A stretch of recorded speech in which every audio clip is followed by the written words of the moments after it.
When we talk about India, one of the first things that comes to most minds is the caste system. It is something that the world media has talked about a lot, and this subject is also taught widely in the syllabuses of our Western universities and schools. My name is Karolina Goswami. I am a Polish citizen, and I have been a keen observer of India for quite some time. And today, I am going to share my observations about this subject, which I felt is misunderstood by many. But before I talk more about the term caste system and the meaning of Brahmin, Kshatriya, Vaishya and Shudra, let's have a look at some interesting facts. The ancient knowledge of Hinduism was always transferred orally for many years, and at some stage, this knowledge was written down in form of different spiritual texts. But what one must remember is that even after it was decided to write down the knowledge, on the sidelines, the original knowledge still continued to be transferred orally. And this trend of verbal transfer of knowledge is happening even today. And thus, the original Vedic knowledge was never lost. But the knowledge that was written down in form of scriptures went through a very dramatic ride, as this text changed the ownership frequently. And it was all because India was attacked and invaded many times. All of the invaders who came to India got access to the scriptures in different eras and centuries. Some of the scriptures were even burned together with India's ancient libraries, and whatsoever was left eventually went in the control of the British who colonized India. Not just that, many of the spiritual masters who were responsible for the oral transfer of knowledge got killed and massacred, leaving many citizens without the precious authentic gurus who were there to ensure that the knowledge was not misunderstood or misinterpreted. For a moment, let us even blindly believe that the British did not at all tamper or misinterpret the spiritual scriptures that they took control of. But can we deny that India was not invaded earlier and its ancient heritage was never attacked even before? It also has to be noted that even after going through such a devastating spell by so many colonizers and invaders, a lot that has remained authentic and untouched in the scriptures is still enough to inspire many, as they are still full of mind-boggling facts and knowledge, not just in spirituality, but also in what we call today as the modern science. So today, we have two choices. One is to learn about Sanatana Dharma by reading those Hindu scriptures which went in so many wrong hands, or to receive the knowledge orally from an authentic enlightened guru, as the tradition of oral transfer of ancient knowledge of Sanatana Dharma is still continuing in India. And this is the very reason that there are certain people who are always going to remain confused about Hinduism, as most of them solely base their knowledge on those spiritual texts, which went through so many hands of those who invaded India. And to make the matter even worse, most of the people read the scriptures in various translated languages without learning Sanskrit from an authentic Vedic guru, which is also said to be the reason for misinterpretation in many cases. We all know how it is impossible for one language to be able to translate every single word of another language perfectly, without risking the loss of meaning in translation. And that is how the history got rewritten for Hindus, when the English-speaking British decided to translate Sanskrit text not just for themselves, but also for the world, and surprisingly, even for the non-Sanskrit speaking Hindus. And that is when the term caste system was given birth to in India. On the one hand, there was a sharp decline in Sanskrit speaking Vedic gurus because of the persecution, and on the other hand, there was a huge increase in English books about Indian history and religion. It was the biggest irony that for most Indians, they had to learn about their own ancient knowledge in the language of their colonizers, especially a language which was incapable of translating everything from Sanskrit perfectly. The colonizers British did not just interfere in India's spirituality and religion, but they also interfered in India's education system and also in India's historical archaeological sites. They gained the power to write the history of India for Indians and promoted it to the world as per their liking. You will be shocked to know that even today, this version of history is still being widely taught, not just in the world but also in India, especially in those academic institutions which have their syllabuses based on the British written history of the colonial times. As I just mentioned, the English term caste system arrived in India when the colonizers British attempted to understand certain parts of Hindu scriptures that they had access to during their rule in India. But there are a few legitimate questions here. Did the British understand the Hindu scriptures correctly? Since they were the colonizers of India, did they have the pure intentions to understand it correctly? Is English as a language able to translate everything perfectly from Sanskrit without risking the loss of meaning in translation? And most importantly, did the British not tamper with the original text themselves, since they had the means to do so?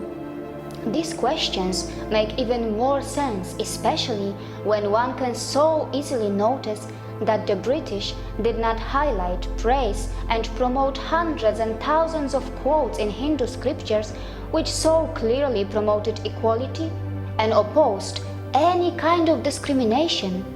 Why did they not talk enough about the amazing astronomy, Ayurveda, yoga, physics, and many other facts from the Hindu scriptures, which even the scientists of our modern world find absolutely admiring? Why did they mostly highlight and single out the caste system, a term given to India by them for something that they obviously did not understand or strategically refused to understand? Yes, these questions make a lot of sense because these were the same colonizers British who came from the land of witch burning and the rigid class system. And these were the same British who were passing the acts like the Discriminating Royal Family Act of 1772 in their own country. And it is really difficult to believe that they were so keen to promote equality in the countries which they were colonizing. I believe that these questions need to be asked, especially when even today the most respected Hindu institutions and the authentic spiritual gurus so clearly oppose any kind of inequality or discrimination. According to the British, the caste system was a type of discrimination that was being done in India on the basis of one's birth, inspired from the teachings of Hindu religion. Even today, the British continue to say that the discrimination of this kind in India existed before them, and they were so kind that they tried to help India get rid of its bad practices. Not just that, as claimed by some, caste system-based discrimination existed even before the time of Buddha, and the origin of caste system has roots in some of the Hindu scriptures. As I have mentioned earlier, these claims are absolutely rejected by the most respected Hindu institutions of today's independent India. Understandably, during the colonial era, these authentic Hindu institutions and the people of India did not have enough voice to oppose these claims or guide the citizens who were unfortunately misunderstanding the teachings of Sanatana Dharma. Even in present times, these Hindu institutions have no control on what is being taught to the world citizens in the Western universities and what is being promoted by the international media. That is why hardly anyone in the Western world knows the actual social structure of ancient Indian systems of Gotra, Jati, Kul and Varna. But we all know the English word caste system, which has nothing to do with this four. This is why I was so shocked when I got to know that there is no word equivalent to caste in Sanskrit. It is said that Kul and Gotra system were there to maintain a family lineage which protects one from the genetic deterioration through human inbreeding. Jati system was about the occupation or businesses, and the four Varnas actually mean the qualities which one can develop based on one's personal interests, hobbies, skills, habits, and also in some cases by being inspired from the occupation or businesses of one's parents. The same is visible in our modern society as well, when in many cases children end up inheriting or taking up the same profession or businesses of their parents, and this is considered totally normal. Also, in many cases, children don't take up the same profession and pursue the work of their choice, which shows that they may have different varnas than their parents. In our so-called modern society, we can also see how many politicians are desperately grooming their children as future politicians, even when, in many cases, it is visible that their children do not have the skills for such roles. Further, we can so easily see many cases in which children have no choice but to take up the profession or businesses of their parents as a last resort, because of lack of alternative opportunity in the fields of their choice, even though the children may be extremely talented in some other professions or skills. On the other hand, I am told that there are many incidents in Hindu scriptures when Sudra became a Brahmin and Brahmin became a Sudra. Perhaps that is why Valmiki, who was not from the family of sages, ended up as one of the greatest Hindu sages who is worshipped until today by people from all backgrounds. It appears that the problem arose when, due to the lack of guidance from the authentic spiritual masters who were deliberately killed by the invaders, clueless citizens started to misunderstand this ancient system. Actually, the real deterioration happened by the hands of the British, when they tactfully got the citizens mixed up with Varna, Gotra, Kul and Jati, and only a single word gained the most popularity in the society, which was gifted to Indians by them, and that word was caste, an English word with Portuguese roots. For me, it is really surprising that on the one hand, the Western world referred Hindu scriptures as mythology and fiction, whether it is their Mahabharata or Ramayana, and they never considered Rama or Krishna as a historical figure.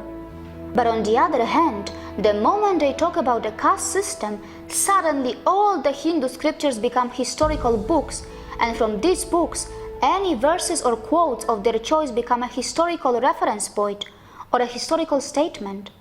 So to start with, is it fair to conclude that all those who claim that there is a so-called caste system in Hindu scriptures believe that Rama and Krishna were historical figures, and probably in that case, history of the world need to be rewritten straight away, at least for those who give references of caste-based discrimination from Mahabharata or Ramayana?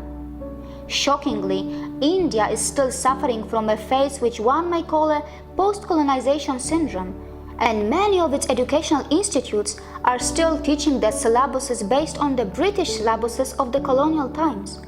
Due to this, a part of Indian society remains confused about their own history and also about the British introduced term caste system.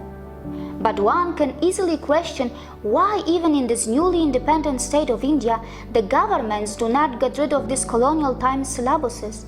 The answer to this is that, unfortunately for some, the caste system has become a powerful tool to categorize people and to extract easy votes based on sentiments. And once the system starts to deliver votes for some politicians and start to form governments, it is very complicated to reverse it. Also, there are many institutions which are desperately trying to increase the number of their religious followers by a strategic criticism of other religions and belief systems, and such institutions continue to portray other religions as inferior than theirs, because they are actively participating in something that one may term as a race of the religions. And due to that, no matter how hard the citizens of India try to move on, some of them are still pulled back by one way or the other. It appears that there are some people and institutions in the society who benefit a lot when some Hindus misunderstand the teachings of their own Sanatan Dharma. And even though, when the majority of the current generation of India want to move on and forget the wounds of the divide and rule policy of the British, greed of a few power-hungry politicians continue to drag the people backward in their thoughts, as they continue making attempts to identify the people according to their castes. But the good news is that the citizens of India are increasingly getting aware of this trick, and the new generation of India does not so easily get manipulated by such politicians anymore. I also ended up discovering some shocking facts that the world citizens should also know. I found out that there are many records of the British admitting that they created the caste system. An Englishman called Middleton, based in India, was very clear about who created this system. And on the other hand, Lord Elphinstone had famously said, "Divide and rule was the Roman motto, and it should be ours." Not just that. How many of you have heard about a very mean practice that was started by the British under the 1871 Criminal Tribes Act, which allowed them to presume the people of any tribe or community as born criminals?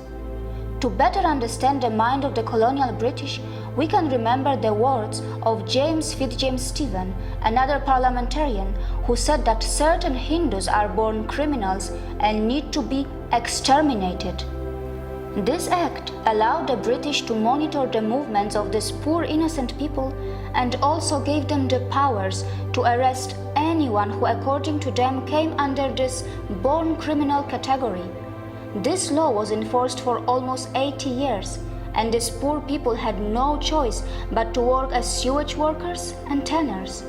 In 1947, when India gained freedom, 13 million people were in such criminal by birth communities, as they were isolated from the mainstream society and were living lives of poverty. Was this where the untouchables came from? The evidence seems to point to it.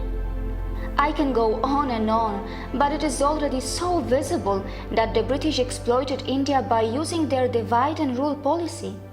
It successfully divided the people of India, making them weak and less able to fight back against the British with their full potency.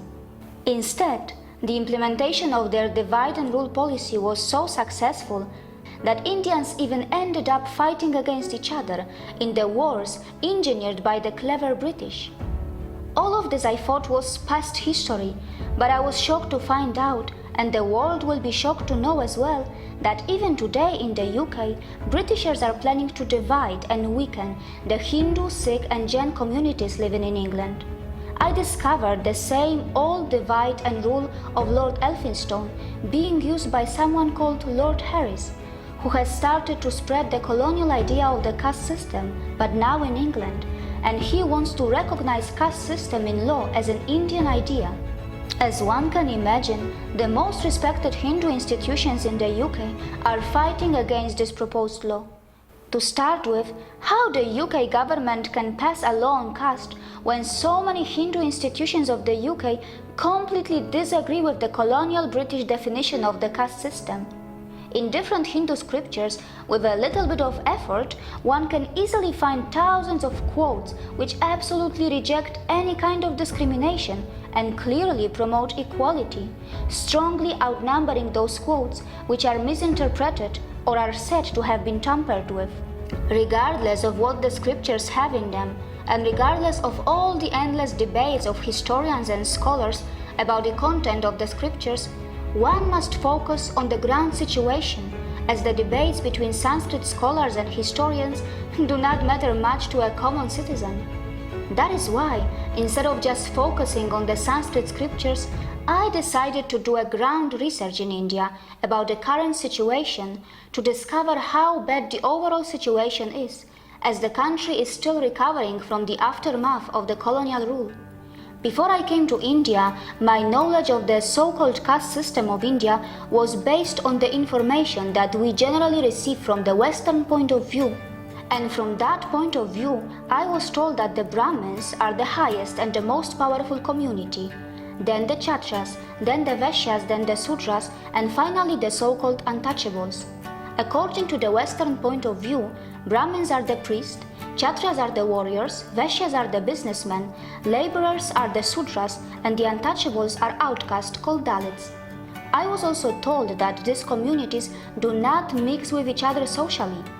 Based on this view, I decided to do a small social experiment to understand the current social system in India. During this experiment, I was taken by a huge surprise when I discovered that the army in India has its soldiers and officers from all backgrounds and not just Kshatriya community. The priests of the temples are not necessarily born in Brahmin families. People from different backgrounds are now Vaishya, and the Sudra and Dalits are also in all walks of life. I was positively surprised by these findings, but I decided to research a bit more as I wanted to come to a solid conclusion for myself. By doing a bit more research, I found that people from Sudra or so-called low castes are holding the rank of ministers and of top bureaucrats.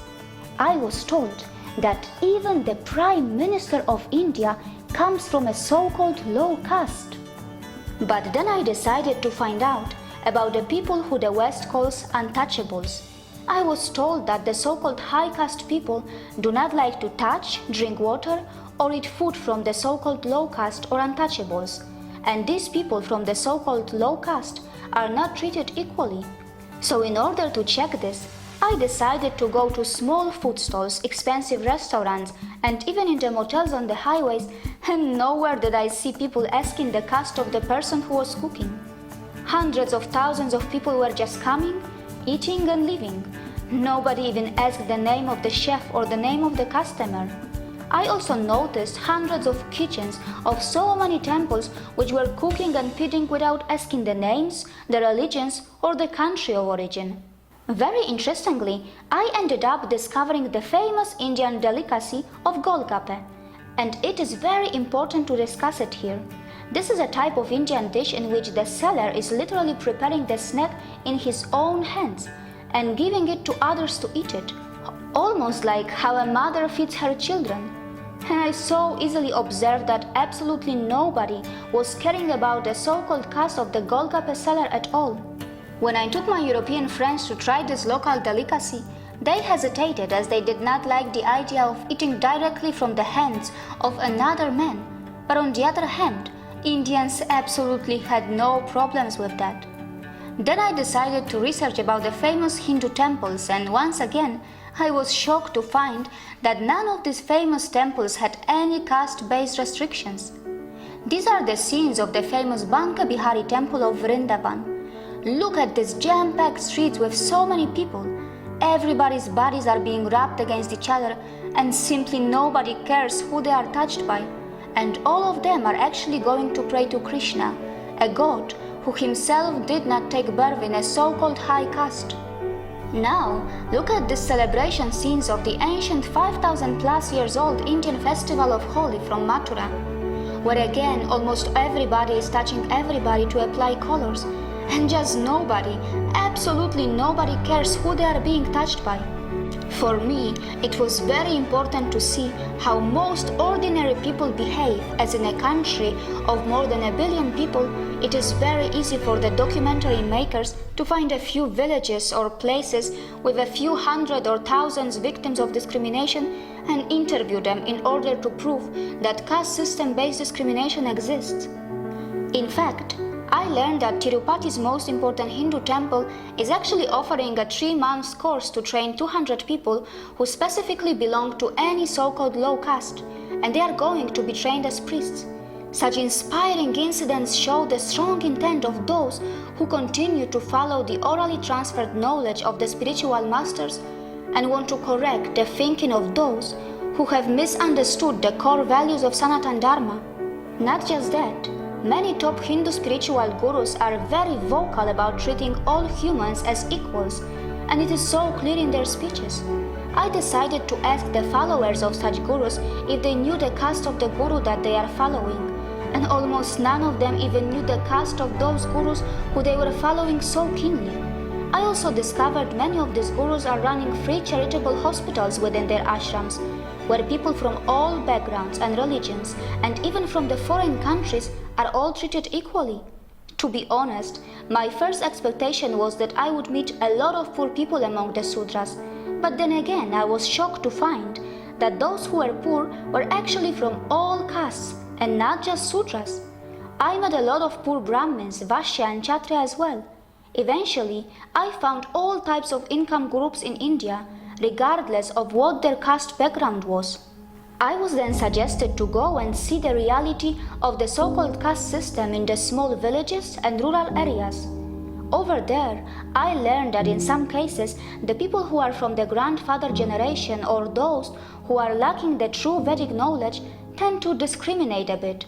After years of invasions and because of the divide and rule policy of the British colonial rule, these people are the real victims, as unfortunately they totally lack the true knowledge of their own religion. During many conversations with spiritual gurus, I was told that their idea is to remove such misunderstandings in the minds of the people by re-establishing the original ancient spiritual knowledge of Sanatana Dharma, which is passed orally.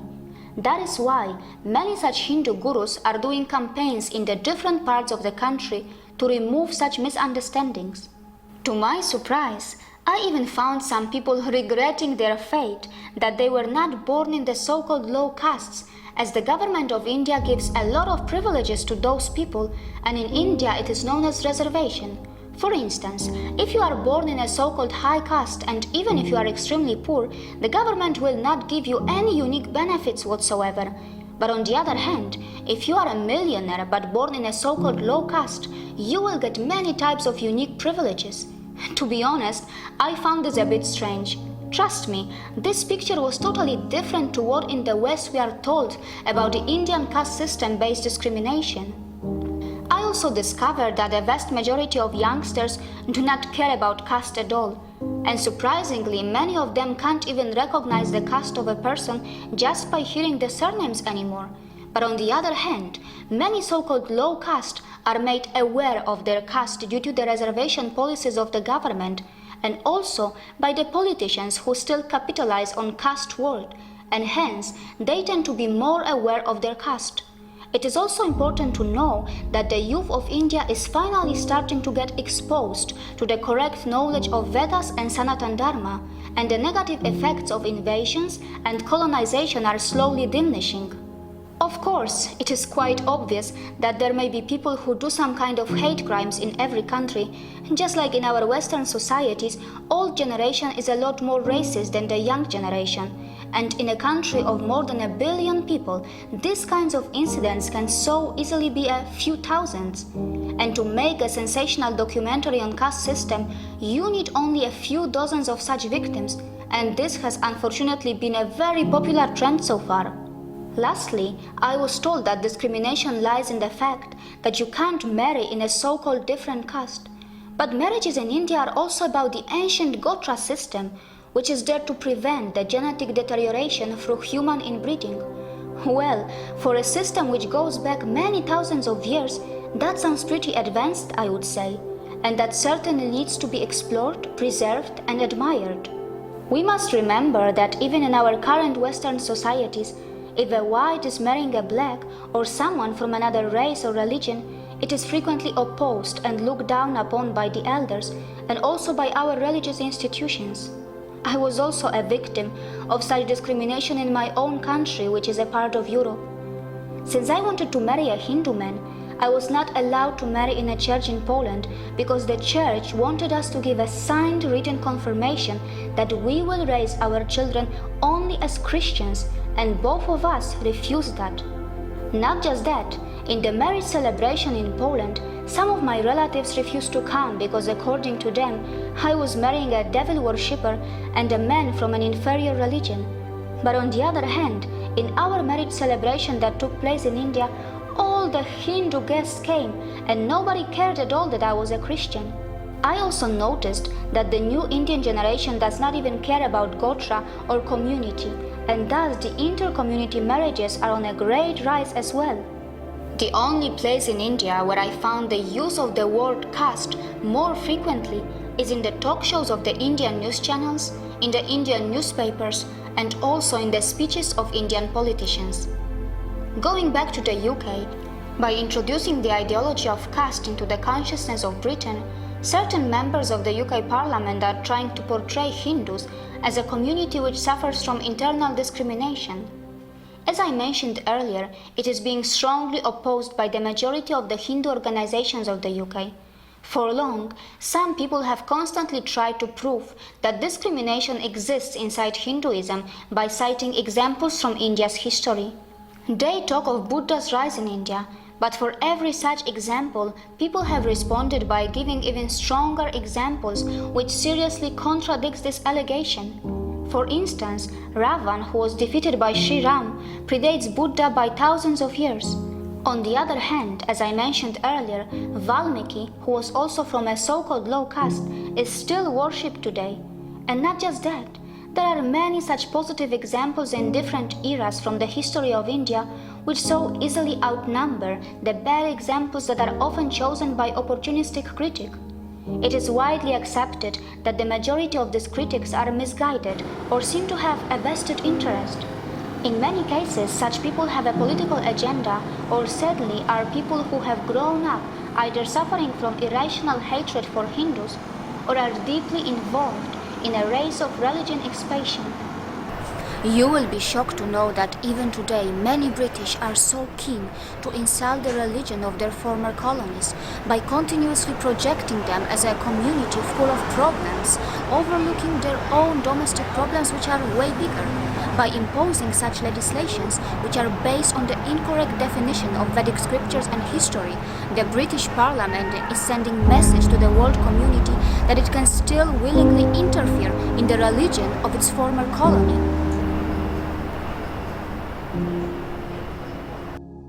Before they change this law, as a responsible Christian, a world citizen, and as a keen observer of India, I would like to highlight a few points. First and foremost, you can't label someone as superior by birth and then treat them unequally and claim that this is equality, because those who you may label as born superiors also have a birthright to be perceived only as equals. Well, even in Christianity, equality is important. It is taught that we should treat our neighbors as ourselves. By trying to introduce caste system into law, the British Parliament is planning to label one part of the Hindu, Sikhs and Jain community as born superior and another part as born inferior. It will be practically impossible to implement this law as it is going to create a lot of confusion in the society. For example, one may refuse to share one's towel with one's friends because of hygiene reasons or because of a personal choice, and in a normal scenario that is totally understandable. But if a Hindu who is labeled as a born superior refuses the towel to a Hindu who is labeled as a born inferior, it can so easily be perceived as a discrimination and not a matter of hygiene. The same goes for many other things. All so-called born superior Hindus will be forced to drink water even when they are not thirsty, forced to eat food even if they are not hungry if ever offered by those who will be labeled as born inferiors. In a normal scenario, a person has a right to invite the friends or colleagues of their liking to his or her birthday parties, weddings, or any social gatherings. But when you don't invite someone who is from this so-called low caste, you are perceived as the one who is discriminating. After this law is passed, all Hindus who will be labeled as born superior will be forced to invite all the Hindus who will be labeled as born inferior in all their parties and weddings. Otherwise, they can be accused of discrimination easily. This will bring chaos, confusion, hatred, and even more vulnerability in the society, just because of misunderstandings, which no one will be able to control. There are many occasions when certain caste people who are overconscious and obsessed about their caste end up overreacting to normal things, presuming that they were targeted. Even the ancient Hindu tradition of joining both hands and saying namaskar can be in danger as well, as this law may force all the labeled born superiors to shake hands or hug anyone who will be labeled as a born inferior. Otherwise, it can be easily manipulated as a physical discrimination. All the so-called born superiors may just live at the mercy of the so-called born inferiors, as the so-called born inferiors are going to be the ones deciding who to shake hands with or who to do a namaste with. I also learned that the British politicians are so worried about the verbal usage of jati labels, which they confuse for caste. As I mentioned earlier, it is said that jati indicates the ancient trait or work of the forefathers of a particular person. It is said that some people in the UK use the jati label as a tool to discriminate, but the evidence being put forward is actually about name-calling and promoting the idea that in the UK even calling someone by their jati name was an insult. Actually, not all people are affected in the same way when they are called by their forefathers' occupation. For example, Prime Minister of India is so proud of the fact that he is a son of a chaiwala. And also in the India of today, there are so many new digital startups like Dobi.com or Chapalwala.com, which so strongly defeat the mindset of those who still choose to complain for being called by a jati label. On the other hand, many Indian multi-outlet hair salons are proudly owned by people from all jatis, which according to some was only a profession of the people from the so-called low jatis. As a woman, I want to remind all of you that at some stage, almost every single woman in our Western societies has been at the receiving end of disgusting swear words of English language. And of course, it is not even a surprise anymore, because these very same swear words are so stylishly displayed on our cinema screens and in films. And these are English words, mind you. If calling a person by an ancient trait can be perceived as a crime, it is even a bigger crime when such derogatory words for women are not controlled in our society, even when we have so many existing laws. I have found out that since the British Parliament started talking about caste system, there is now a fear among the British Hindus what this will do for the next generation, most of whom have never even heard or thought about each other in this way. Viraj is one such British Hindu youngster who is deeply disturbed by what is happening in his country, England. He has come to India to explore the land of his ancestors, and he had a conversation with me about this subject too. He is worried that if the idea of caste becomes law, Viraj will be officially and permanently labeled as a superior caste, even though he only wants to be seen as equal. And he is not the only one. There are many who are going to be labeled as superiors or inferiors by the manipulation of politicians in Great Britain. I had no idea what caste was, and neither did my friends. During school and my social life, it didn't really play a role in the friends I made or the company I kept. And so therefore, the idea of discriminating someone on the basis of their surname was completely alien to us. And so to think that there's a legislation being put through the Houses of Parliament now, which would deem that I'm superior because of my birthright, is crazy, because in the Western society that I live in, I class myself as equal to everyone and anyone who I come across. Viraj is not the only one who is deeply disturbed by this. Some of the Hindus who are working in the top management of a Hindu temple in London are now suddenly facing humiliation by the British lawmakers who are planning to label these Hindus as low caste by attempting to pass this legislation. As I said to you before, I come from a family of goldsmiths, okay? Come from farmers. Farmers, Patel, okay? You are from? From Limbachia. Limbachia, okay, that's again Barbers. Barbers, yeah. We're both Same as that, okay?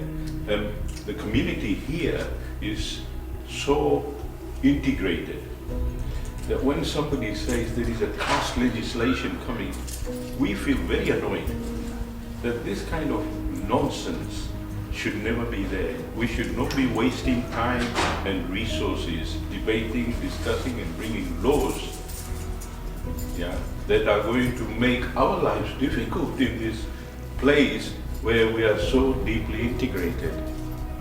Yeah, and this is not just today. I mean, how old are you? 74. 74? 75. 35? 68. 68, 67. And we've grown up like this from day dot. Now, this strange legislation highlights and targets all of the dharmic traditions, as I wanted to find out if the Jain community was affected. I met one of the senior-most community leaders in the British Jain community. Naturally, we are a little bit disturbed for reason being the caste legislation becoming caste. Even we have already given in consultation, we have felt this is not required. If what is proposed, if becomes a law, for example, then there will be more division within the community than uniting community. We all believe in social cohesion, we believe in integration, and this is against the British values itself. And I do not know who got this idea of the caste system, and I feel Lord Harris or whoever is there, it requires a little bit more study about this thing and consult or see all of us and then say. I was in Leicester as a GP for 28 years. We created a Jain center there, and I am in interfaith. I work in the interfaith network and interfaith relations for nearly 40 years. I've never come across any discrimination on the grounds of caste. I also met the heads of the British Hindu and Sikh religious organizations to find out their feelings. We're actually deeply concerned because there's an international dimension to all of this as well. As communities, we work hard to uplift all of the communities where we live. We contribute, we're significantly represented in teaching, in doctors, in finance, in entrepreneurial activities, businesses. So we all contribute very heavily to try and uplift any country where we live. And at the moment, we're moving towards this Brexit scenario. And so our communities are very heavily engaged in trying to make sure that we get really good Indo-British ties, that we make as many links as we can to help both countries benefit from what could be a really good opportunity. And so it's stunning to find that while we're trying to do this, there is one tucked away little corner of the establishment which is determined to still run a colonial agenda and denigrate and demean and vilify. It can't be allowed to happen. It would be damaging for all of us. The trouble with their approach to the rest of the world has always been this concept of false gods, false religions, and always creating a defective understanding of others, and then showing that others need to be redeemed. Yes. So the mischief behind the legislation is to show that the Sikhs, the Hindus, the Jains, etc. need to be helped. And how can they be helped? By coming to the right path. And what is the right path? Coming to Christianity. Well, this is the biggest irony of our times, that Lord Harris, who is a bishop of the very church which guided its British people to cause global havoc in the very recent history of our world, is now a self-proclaimed human rights guardian of the very people whose oppression his church sanctioned. The same church that gave its blessing to the colonizing of millions of people, to many merciless massacres such as the one at Jallianwala Bagh, to the looting of not just the treasure and resources of its colonies, but also to the theft of religious and archaeological artifacts which are now proudly on display in British museums, today preaches the policy of equality, justice and freedom for those who were crushed under their recent rule. Ancient Indian religious systems have survived for thousands of years, and they have done it with so much of diversity and indigenous pluralism that none of the European countries can ever match. Not just that, they always had so much of advancement in astronomy, Ayurveda, yoga, and many other departments which even the current modern science can't help but admire. It is their undisputed consistency, and it is because of the core values of Sanatan Dharma that has made this unique civilization last this long. And we, Europeans, after enjoying a short and a sudden rise, are falling apart not just in social harmony, but also in our economy. And we are the ones who should learn from these ancient civilizations instead of trying to teach them our failed experiments. Have we noticed how our own societies have been falling apart in social values and family bond? Have we noticed how our own people are increasingly becoming less interested in our religion the moment they become more scientific in approach, because science does not go hand in hand with our religion? Have we noticed how after a very short rise in the economy and wealth, which appear to have lasted only a few decades for us, we, the Western countries, are falling apart again and are facing a terrible financial crisis. Have we noticed how we are unable to handle the new social experiment of pluralism? And our countries are facing a chaos since the time we became multicultural. It is because we need to learn the society management techniques from Indians, who since time immemorial are 100 times more diversified than us and have the longest history of pluralism and diversity. We really can learn from India the art of pluralism and tolerance, and how science can go hand in hand with religion, because they are the undisputed masters of this art. And yes, they do have a track record of thousands of years to support it. Can we in the West last even for the next 100 years if all this chaos of today continues? I am sure you have the answers. Buddha spoke against jati discrimination. Nanak spoke against jati discrimination. Mahavir spoke against jati discrimination. Thousands of Hindu saints also spoke against jati discrimination. Many Hindu saints continue to speak against jati discrimination even today. It is important to note that it were Indians themselves and the people of the subcontinent who rose every single time to self-correct the temporary flaws in the system, as Sanatan Dharma gives freedom to everyone to question, to be a seeker, and also it gives everyone the freedom of speech. Even today, we see the Hindu community of the UK and India rising against this foreign evil of caste system. No matter how many laws we amend, we will always find vulnerable souls in our societies, and also many opportunists who manipulate these vulnerable souls in order to gain a political advantage. My experiment has shown me that the philosophy of the Indian society is completely in disagreement with caste ideas. In the India which I have traveled, I have found many jatis where the members are rightly proud of the ancestors and their traditions without feeling superior or inferior. I did discover some people who have suffered because of the caste politics of the colonial times, and they still need help, and India is looking after them. I have also felt that some people seek political and economic advantage through the politics of victimhood, and mostly such people have a very loud voice. Just like the royal family of Britain and even the royal families of India do not want to lose their royal heritage, most Indians whose ancestors performed certain kind of trade also deserve to have a choice to not lose their forefathers' heritage. We must remind ourselves that India is the country which continues to lead by examples, as its top government ranks have already been held by the minorities, by the people of all jatis, and also by both genders, while in many Western countries we still struggle to get our maiden female presidents or prime ministers. Even the Prime Minister of India is from a low jati, and so is its Krishna, the god who manifested himself on the earth in a family of a cowherd, not in a family of a Brahmin. We, as a young Western society, prefer to preach freedom to the world while struggling to look after our own people.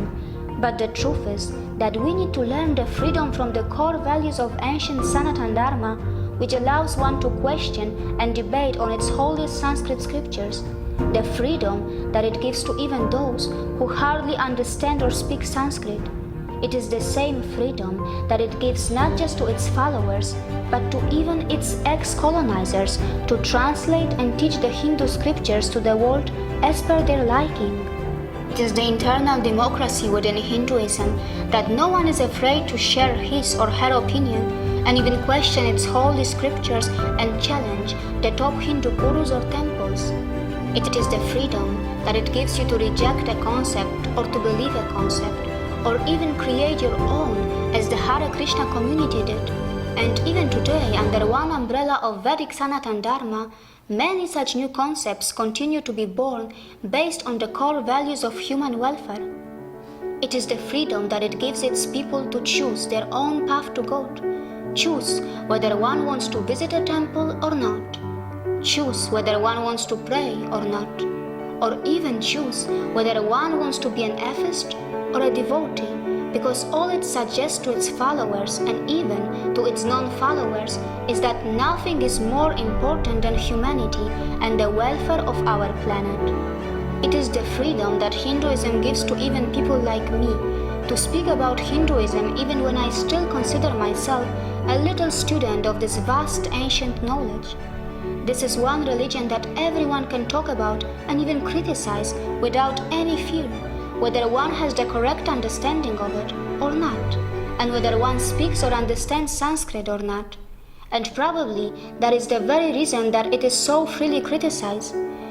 Few Westerners realize that being able to criticize a religion is not a weakness of a religion, but actually it is its greatest strength.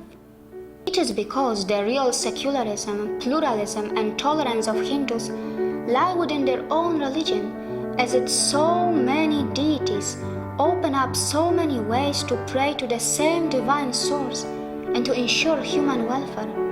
And that is why an addition or an introduction of a couple of more ways to pray to the same force do not cause them any trouble, hatred, or jealousy. That is why this culture and civilization has passed the test of time, and that is why this country has not just held on to its own ancient roots, but also has given home to the ideologies, cultures, and religions that did not originate from her own land. That is why the minorities have grown in numbers and in wealth in this land, and that is why it has been a home for immigrants from ancient times, and also it's a home for even those who are from the land of its ex-colonizers. In Hinduism, it is not about my way to pray, but to choose your own, or to even create your own, or simply, it is all about being a good human without choosing a pre-existing or a self-created way. We teach forgiveness in our religion, but we are the ones who need to learn the real forgiveness from this country that we know as India, as this is the country which has forgiven its ex-colonizers, even when they never offered an apology. As a Christian, and also as a wife of a Hindu man, I suffer a great deal of embarrassment when some Christians label Hindus as devil worshippers.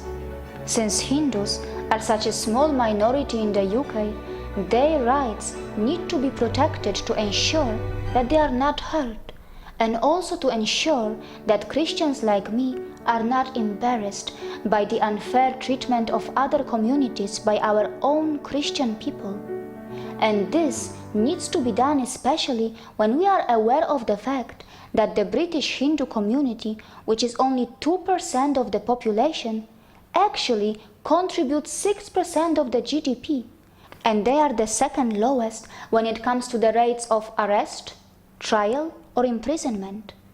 Actually, many voices are rising in the UK at the moment, and many people are wondering if this all-around success of the peaceful minority Hindu community is the reason that the people with vested interests are planning to weaken the united Hindu community by coming up with the proposals to divide and rule them again.